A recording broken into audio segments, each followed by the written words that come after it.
اگر ملنا وہی ہے جو مقدر ہے تو پھر محنت کیوں کریں؟ یہ سوال کرنے والا یہ بھی کہہ سکتا ہے کہ جنت یا دوزخ بھی تو طے شدہ ہے، پھر عبادت کیوں؟ یہ کس نے کہا ہے کہ ہونا وہی ہے جو مقدر ہے؟ یہ اللہ نے کہا ہے۔ اس نے کہا ہے کہ تم اپنے مقدر میں رہن رکھ دیے گئے ہو، یعنی کہ تم مجبور ہو اس طرح کا عمل کرنے کے لیے جو تمہاری فطرت میں رکھا گیا ہے۔ تو آپ کا مقدر آپ کی فطرت ہے اور وہ طے ہے۔ محنت کا مقدر کے ساتھ مقابلہ کریں گے تو آپ کو سمجھ نہیں آئے گی۔ تقدیر کے ساتھ مقابلہ تدبیر کا ہوتا ہے۔ تقدیر طے ہے تو پھر تدبیر کس بات کی؟ اور اگر محنت سے مقابلہ کریں گے تو آرام کے ساتھ کریں گے، کیونکہ جو ہونا ہے وہ ہو جائے گا۔ جس اللہ نے کہا ہے کہ تم اپنے مقدر میں پابند کیے جا چکے ہو، اسی نے وضاحت فرمائی ہے کہ تمہیں پیدا کیا گیا محنت کے لیے بھی اور عبادت کے لیے بھی۔ اگر آپ دونوں احکامات کو معلوم نہ کریں اور سمجھیں کہ جو مقدر میں ہے وہ ہو جائے گا، اگر اس بات پہ یقین کر لیا جائے اور مقدر کا صرف انتظار کیا جائے تو پھر وہ ہو جائے گا۔ یعنی کہ اس نے جو رزق لکھا ہے وہ مل کے رہے گا، کھانا لکھا ہے تو پھر مل کے رہے گا۔ تو جب تک نہ ملے اسے کھانا نہیں چاہیے۔ کب تک کھانا نہیں کھانا چاہیے؟ مرتے دم تک، کیونکہ ایسا یقین رکھنے والا کہتا ہے کہ جب وہ کھلائے گا تو ہم کھائیں گے، اگر مقدر میں ہے تو کھائیں گے، میں نے کمانا نہیں ہے۔ مگر آپ ایسا نہیں کر سکتے، آپ حکم کی بجائے ضرورت کے تابع ہو گئے ہیں۔ اگر تو آپ حکم کی تابع داری کریں تو پھر انتظار کریں گے کہ وہ دے گا، جہاں سے مرضی دے گا، مگر آپ تو ضرورت کے تابع ہیں۔ اگر بچے نے کہا کہ کھانا لاؤ تو آپ نے اللہ کو چھوڑ دینا ہے، توکل کو چھوڑ دینا ہے اور کھانا لینے چلے جائیں گے، یہ کہتے ہوئے کہ بچہ مانگ رہا ہے۔ مقدر کی بات کو بعد میں دیکھیں گے کہ ہے یا نہیں ہے، فی الحال تو ضرورت پوری کرو۔ اس لیے آپ کو یہ مسئلہ سمجھ نہیں آتا۔ ضرورت جو ہے یہ آپ کو تحریک دیتی ہے، پیٹ کی ضرورت، کھانے کی ضرورت، بیمار کو صحت کی ضرورت، دوائی کی ضرورت اور نیند و آرام کی ضرورت۔ وہاں پہ آپ مقدر کو بھول جاتے ہیں اور اپنی ضروریات کا خود ہی علاج کرنے لگ جاتے ہیں۔ جب صحت اس کی طرف سے ہے، بیماری اس کی طرف سے ہے، ہر چیز اس کی طرف سے آ رہی ہے، تو پھر بیماری کو صحت کی طرف لے جانا بڑا گناہ ہے۔ تو آپ تو علاج کرتے ہو، ڈاکٹر کے پاس جاتے ہو، علاج کا دعویٰ مقدر کو ماننے والے کے لیے جائز نہیں ہے، کیونکہ اگر مقدر میں ہے تو ٹھیک ہو جائے گا اور نہیں ہے تو ٹھیک نہیں ہوگا۔ اور دنیا میں ایسے بے شمار مریض گزرے ہیں جنہوں نے دوائی نہیں کھائی، وہ اکثر صحت میں رہے ہیں۔ ایسے لوگ کہتے تھے کہ دوائی ہمارا حجاب ہے، انہوں نے گولی نہیں کھائی، انجیکشن نہیں لگوایا اور لمبی عمر بھی گزاری۔ اب یہ ہے اعتقاد کی بات۔ اگر آپ کو مقدر پر یقین ہے کہ یہ طے شدہ ہے تو پھر کوئی بات زندگی میں خود طے نہ کرنا، پھر کل جو ہوگا دیکھا جائے گا۔ یہ نہ کہنا کہ کل شام کو ہم آپ کے پاس مدد کے لیے آئیں گے، پھر جو ہوگا وہ ہوگا۔ یقین والے کے لیے مستقبل کی ساری پلاننگ ناجائز ہوتی ہے، جبکہ آپ کو پتا ہے کہ مقدر طے شدہ ہے۔ پھر آپ پلاننگ کرنے والے کون ہوتے ہیں؟ بیماری اور صحت کی بات آپ نے سمجھ لی ہے، غریبی اور فاقے کی بات آپ نے سمجھ لی ہے۔ اگر اس نے مقدر میں غریبی لکھی ہے تو غریبی قبول کرو، یہ دولت سے بہتر ہے، کیونکہ جو دوست نے لکھا ہے اسے آپ قبول کر لو۔ پھر آپ یہ دیکھو کہ اگر اس نے مقدر کو مقرر کر رکھا ہوتا ہے تو پھر نہ وہ انعام کا لفظ کہتا اور نہ سزا کا لفظ کہتا۔ جزاء المحسنین اور مکذبین، عاقبت اور سزا جیسے الفاظ وہ کبھی نہ فرماتا۔ اگر اس نے مقدر کو اتنا پابند کیا ہوتا تو دوزخ، جنت اور سزا جیسے الفاظ استعمال نہ ہوتے۔ آپ کو اتنی بات کا تو پتا ہے نا کہ عقل پیدا کرنے والا عقلوں کا کل ہے۔ اس نے آپ لوگوں کو جزا سزا کا تصور دیا، جنت اور دوزخ کی بشارتیں عطا کی، زندگی میں سیئات اور حسنات کی بات کی، خیر اور شر کی بات بتائی۔ بلکہ اللہ کی طرف سے اگر دو الفاظ آپ کو سمجھ آ جائیں تو یہ کمال کی بات ہے۔ ایک تو یہ ہے کہ سلام علی نوح، سلام علی ابراہیم۔ اگر اللہ تعالیٰ سلام بھیجے تو سلام کا معنی کیا ہوگا؟ دوسری بات یہ ہے کہ کہیں پر اللہ کہتا ہے کہ لعنت اللہ علی الکاذبین، یعنی اللہ کی طرف سے کسی کو ملعون کہنا، رجیم کہنا عجب بات ہے۔ حالانکہ خالق وہ آپ ہیں، اور کسی پر سلام بھیجنا اور کسی پر درود بھیجنا عجب بات ہے، حالانکہ خالق وہ آپ ہے۔ جب تک آپ کو یہ دو باتیں سمجھ نہ آئیں، مقدر کا مسئلہ آپ کو سمجھ نہیں آ سکتا۔ تو خالق وہ خود ہے، خود ہی اس نے تصویر بنائی ہے اور خود ہی دیکھتا چلا جا رہا ہے، اور پھر اش اش کر اٹھا، آپ ہی خالق ہے، آپ ہی مالک ہے، آپ ہی محبت کرنے لگ گیا۔ پتہ نہیں یہ محبت کب سے ہے، راز کیا ہے؟ آپ تھوڑی سی توجہ کریں تو راز کھل جائے گا، اور آپ کو ایمان اور کفر کے درمیان فاصلہ نظر آئے گا۔ اللہ تعالیٰ جو کہ مساوی سلوک کرنے والا ہے، یعنی اللہ کا سورج ساری کائنات کو برابر کی روشنی دے گا، اللہ کی کائنات سب کے لیے روشن ہوگی، اللہ کے پہاڑ اور دریا سب کے لیے ہیں، بارش سب کے لیے ہے، چاہے غریب کا جھونپڑا ہو یا امیر کا گھر، ہر آدمی کی پیدائش ایک جیسی ہے اور موت بھی ایک جیسی، زندگی بھی ویسی، سانس لینا بھی ویسا، ہر آدمی کی شکل ایک جیسی ہے، پھر کوئی شکل کسی جیسی نہیں ہے۔ شکل ایک جیسی کا مطلب یہ ہے کہ ہر آدمی کی دو آنکھیں، ایک ناک اور دو کان ہیں، اور کوئی شکل کسی دوسری شکل سے نہیں ملتی ہے۔ اتنی مساوات پیدا کرنے والا کسی کو تو پیغمبر بنا دیتا ہے اور کسی کو کافر بنا دیتا ہے، اور پھر ایک پیغمبر صلی اللہ علیہ وآلہ وسلم پر اپنے فرشتوں کی ٹیم سمیت درود بھیجتا جا رہا ہے۔ یہ کوئی مساوی والی بات تو نہیں ہے۔ اگر کوئی اللہ سے یہ پوچھے کہ یہ کیا بات ہے، یہ کوئی مساوی بات تو نہیں ہے، تو اس کا ایمان ضائع ہو جائے گا۔ اللہ کہے گا تو بھی ویسا کر جیسا کہ ہم کر رہے ہیں۔ بے شک اللہ اور اس کے فرشتے نبی صلی اللہ علیہ وآلہ وسلم پر درود بھیجتے ہیں، تو اے ایمان والو تم بھی ان پر درود و سلام بھیجو صلی اللہ علیہ وسلم۔ تو ایمان والو تم بھی یہ کام کرو۔ اب یہ راز ہے، تو مساوات پیدا کرنے والا، مساوی سلوک کرنے والا ایک پیغمبر پر اتنا زیادہ درود پڑھ رہا ہے۔ یہ جو درود ہے اصل میں یہی تو ذریعہ مساوات ہے۔ تو اللہ تعالیٰ نے یہ فرما دیا کہ اگر مساوات کا عملی ظہور دیکھنا ہے تو پھر اس ذات سے پتہ کرو جس پر ہم درود بھیج رہے ہیں، مساوات یہاں سے ملے گی۔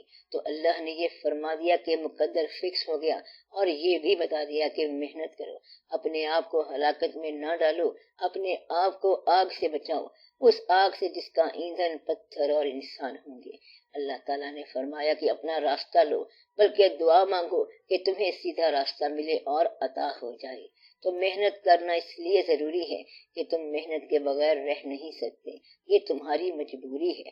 ذرا غور کرو گے تو معلوم ہوگا کہ کائنات کا ذرہ ذرہ محنت کر رہا ہے، ساری کائنات کام میں لگی ہوئی ہے۔ آپ نے بیج کو زمین میں بویا، اور پھر زمین کی تاریکیوں میں پہنائیوں میں محنت شروع ہو گئی، محنت کا کاروبار شروع ہو گیا۔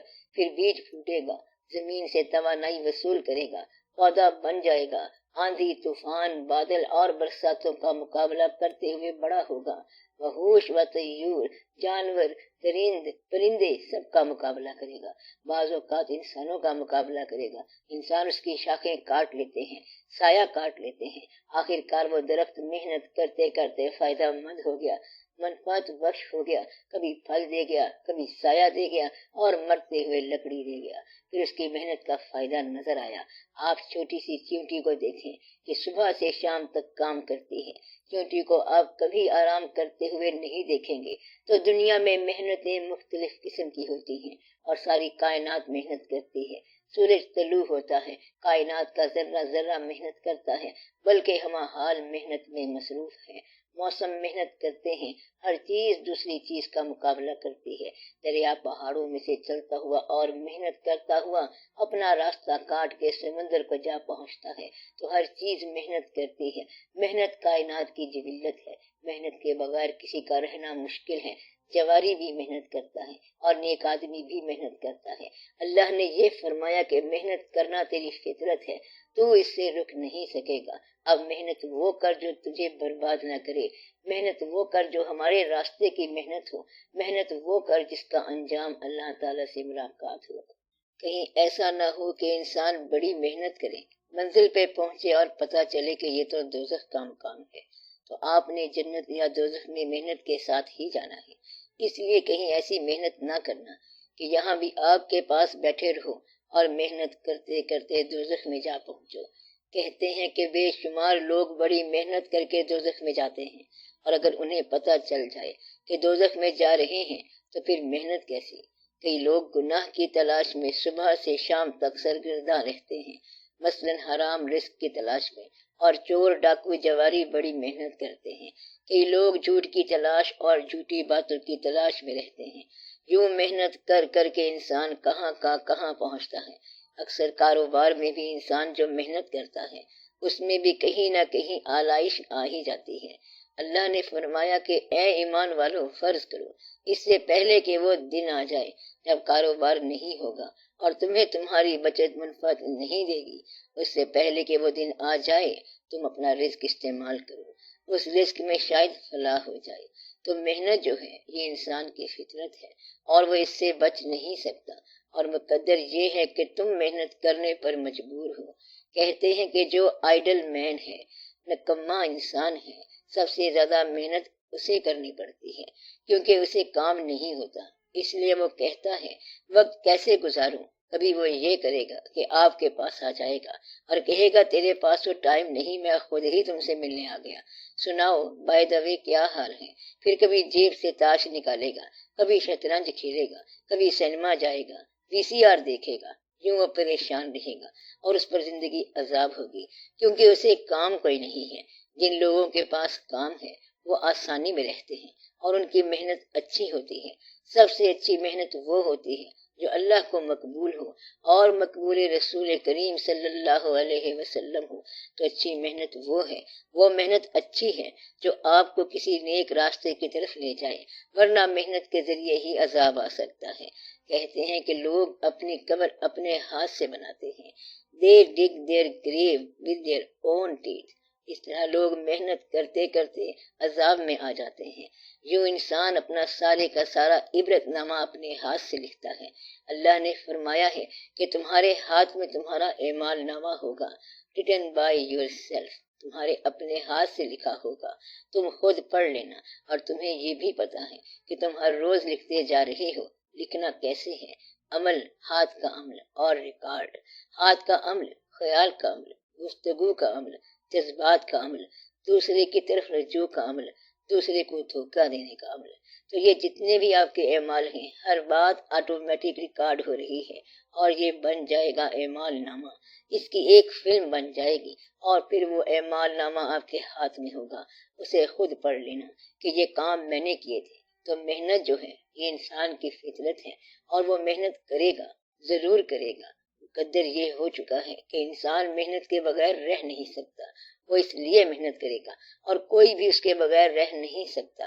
بچے کی پیدائش محنت ہے، بچے کی پرورش محنت ہے، اس کا بڑا ہونا محنت ہے، اس کی صحت محنت ہے، اس کی بیماری محنت ہے، اور موت تو ہے ہی محنت۔ اور موت کے بعد دوستوں کو محنت کرنی پڑتی ہے، میت کو اٹھانا پڑتا ہے، کندھا دینا ضروری ہوتا ہے نا، آگے قبر کھودنے والے محنت کر رہے ہوتے ہیں۔ انسان کی بڑی محنتیں ہیں، اس لیے محنت ہی آپ کا مقدر ہے۔ اگر آپ کا خیال ہے کہ مقدر طے ہو چکا ہے تو محنت سے بچ کے دیکھو، پھر محنت کرو، دوسرے دن ہی آپ چیخ پڑیں گے، تنگ آ جائیں گے۔ انسان کو سب سے بڑی سزا یہ ہے کہ ایک کمرے میں ایک دن بغیر محنت کے گزارے۔ آپ کہیں گے کہ یہ سالیٹری کنفائنمنٹ، قید تنہائی، ایک عذاب ہے۔ اگر کسی آدمی کو ویران جزیرے میں بھیج دیں اور کہیں کہ سارا جزیرہ تیرا ہے، وہاں آدمی کوئی نہ ہو، گرچہ درخت ہوں، پھل ہوں، کھانا پینا ہو، اگر کوئی آواز اس کے کانوں میں نہ پڑی تو وہ چیخے مارے گا اور صرف اپنی آواز سنے گا۔ لوگ کسی کو اس طرح بھی بد دعا دیتے ہیں کہ جا تجھے صحرا کے اندر تنہائی کی رات آئے۔ تو صحرا کے اندر تنہائی کی رات ایک بڑی بد دعا ہے۔ صحرا میں کوئی نہ ہو، تنہائی ہو اور کوئی ساتھی نہ ہو، تو یہ ایک عذاب کی کیفیت ہے۔ وہاں انسان کوئی آواز سننا چاہتا ہے، اپنی آنکھوں سے کسی کو دیکھنا چاہتا ہے۔ محنت اس طرح سے شروع ہوتی ہے کہ انسان اپنی پسند کا نظارہ دیکھنے کے لیے پاؤں کو حرکت دیتا ہے۔ کہاں جا رہی ہو؟ نظارہ دیکھنے جا رہا ہوں۔ وہ نظارہ دیکھے، پہاڑ دیکھے، دریا دیکھے، بندہ دیکھے، کچھ بھی دیکھے، جانے کی محنت کر رہا ہے، پاؤں اس طرف حرکت کر رہے ہیں۔ شوق جو ہے یہ محنت ضرور بنتا ہے۔ اگر شوق ہو اور لگن ہو تو خود بخود محنت ہو جاتی ہے۔ ضرورت خود بخود محنت بن جاتی ہے۔ جس چیز کی ضرورت ہوگی آپ اس طرف پاؤں اٹھا لیں گے، کھانا ہوگا تو ادھر ہاتھ اٹھا لیں گے۔ کھانا بنانا بھی محنت ہے۔ آسمان سے باتیں اور بارش کے ساتھ فصل، زمین کی تیاری، فصل کا مارکیٹ، مارکیٹ سے گھر، پسائی اور اٹھائی ساری محنتیں ہیں۔ تو کھانا اور معدے کا کام بھی محنت ہے۔ ساری کائنات جو ہے ہمہ وقت گردش میں ہے، یہ محنتیں ہو رہی ہیں۔ اس لیے اللہ تعالیٰ نے فرمایا کہ جو تمہارا مقدر ہو چکا ہے اس کو پہچانو۔ کہ اس کا مطلب کیا ہے؟ اس کا مطلب یہ ہے کہ تمہارا مقدر طے ہو چکا ہے۔ اللہ کا فرمان ہے کہ مجھے پتا ہے کہ تم کیا کرو گے، لیکن کسی شخص کو یہ نہیں بتایا گیا کہ تو دوزخ میں جانے والا ہے۔ اگر صرف یہ بتا دیا جائے، وقت سے پہلے آپ کو اطلاع مل جائے کہ جنت میں جانا ہے، تو شاید آپ عبادت ہی نہ کریں۔ اگر بچے کو پتا چل جائے کہ اس نے اس سال فیل ہو جانا ہے تو وہ محنت نہیں کرے گا، اور اگر پتا چل جائے کہ پاس ہو جانا ہے تو پھر بھی کیا محنت کرنی ہے؟ محنت تو ہوتی ہی تب ہے جب آدھا پتا ہو اور آدھا پتا نہ ہو۔ تو آپ کی زندگی یہ ہے کہ آپ کو کچھ تو پتا ہے اور کچھ اندیشہ ہے، آدھی امید ہے اور آدھا خوف ہے۔ اس لیے محنت تب پیدا ہوتی ہے جب کچھ خوف ہو اور کچھ امید ہو۔ امید یہ ہوتی ہے کہ کام پورا ہو جائے گا، اور خوف یہ ہوتا ہے کہ شاید پورا نہ ہی ہو۔ ایسا انسان اٹھ کے گیٹ تک جاتا ہے کہ شاید مہمان آ جائے، اور پھر واپس آ جاتا ہے کہ شاید نہ آئے۔ بس انسان یہی کچھ کرتا رہتا ہے۔ اس لیے محنت انسان کی فطرت ہے اور وہ بچ نہیں سکتا۔ اپنی محنتوں کو مبارک محنت بناؤ۔ دعا یہ کرو کہ یا اللہ ایسی محنتیں نہ عطا فرما جو ضائع ہونے والی ہیں اور ضائع کرنے والی ہیں۔ محنت انسان کو ضائع کرتی ہے اور انسان محنتوں کو ضائع کرتا ہے۔ یہ دعا کیا کریں کہ ہمیں وہ محنت ملے جو ہمیں ضائع نہ کرے اور ہم اسے ضائع نہ کریں۔ یہ دعا ضرور کرنی چاہیے، ورنہ تو دنیا میں آدھے لوگ گناہ کی تلاش میں محنت کرتے ہیں، نفس کی تلاش میں محنت کرتے ہیں، اور بڑی محنت کر کے دوزخ کے راستے پر جاتے ہیں۔ اس لیے بڑا خیال رکھنا چاہیے۔ مقدر طے ہے، محنت طے ہے، ہاتھ کے اندر محنت کا جذبہ ہے، وجود کے ہر حصے میں محنتیں ہیں اور ضرورتیں ہیں۔ یہ مختلف قسم کی ہیں۔ کائنات کا ذرہ ذرہ محنت میں مصروف ہے۔ دنیا کی آوازیں بھی آپ کو محنت پر مجبور کرتی ہیں۔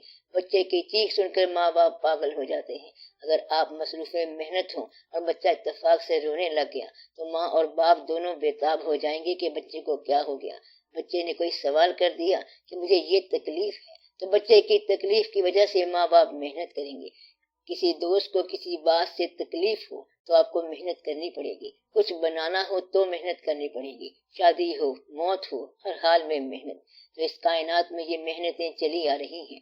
ہماری آج کی آسائش جو ہے یہ پہلے زمانوں کی محنتوں کا نتیجہ ہے۔ مثلاً آپ کو سڑک بنی ہوئی مل رہی ہے، یہ پہلے زمانے والے بنا گئے۔ آپ اس کے اوپر اب گاڑی چلانے، گاڑی بنانے کی محنت بھی کوئی اور کر گیا۔ تو آپ کے پاس جو آسائشیں ہیں وہ پرانے لوگوں کی محنتیں ہیں۔ آپ کے پاس جو مسجدیں بنی ہوئی ہیں وہ پرانے لوگوں کی ہیں، نیکی بھی پرانے لوگوں کی ہے۔ ماں باپ کی دعائیں چلی آ رہی ہیں، ان کی محنت آپ کا اثاثہ ہے، اور ان کے لگائے ہوئے درخت تمہارا پھل بنتے ہیں۔ اب تم آنے والے زمانے کے لیے محنت کرو، اپنا آنے والا زمانہ اور لوگوں کا آنے والا زمانہ، یہ ضروری ہے آپ محنت کیا کریں۔